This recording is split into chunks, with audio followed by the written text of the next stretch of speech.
ইসরায়েলের দক্ষিণাঞ্চলীয় শহরগুলোর দিকে রোববার রাতে একযোগে অন্তত 10টি রকেট ছুড়েছে ফিলিস্তিনের স্বাধীনতাকামী গোষ্ঠী হামাস।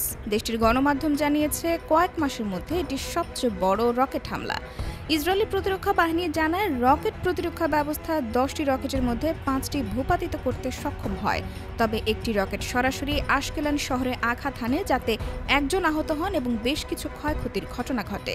টাইমস অফ ইসরায়েল জানায় আঘাতে আহত 30 বছর বয়সী এক যুবককে হাসপাতালে ভর্তি করা হয়েছে।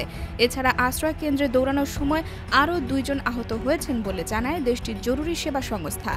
রকেট হামলার পর আশকেলনের রাস্তায় ধ্বংসপ্রাপ্ত গাড়ি, ভাঙা জানালা ও ধ্বংসাবশেষ ছড়িয়ে থাকতে দেখা গেছে। ইসরায়েলি জরুরি বিভাগের প্রকাশিত ভিডিওতে সেই চিত্র ধরা পড়ে।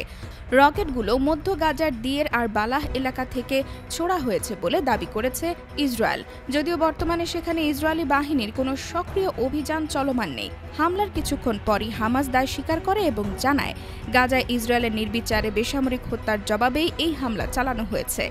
ইসরায়েলের প্রতিরক্ষা মন্ত্রী ইসরায়েল কাটজ জানান, যুক্তরাষ্ট্র সফরে থাকা প্রধানমন্ত্রী বেনিয়ামিন নেতানিয়াহুর সঙ্গে আলোচনা শেষে তিনি হামাসের বিরুদ্ধে নতুন করে শুরু হওয়া অভিযানের ব্যাপকতা আরও বাড়ানোর নির্দেশ দিয়েছেন। রকেট হামলার জবাবে ইসরায়েলি সেনাবাহিনী ওই এলাকা থেকে ছোড়া রকেট লঞ্চারের অবস্থান চিহ্নিত করে ড্রোন হামলা চালানোর কথাও নিশ্চিত করেছে।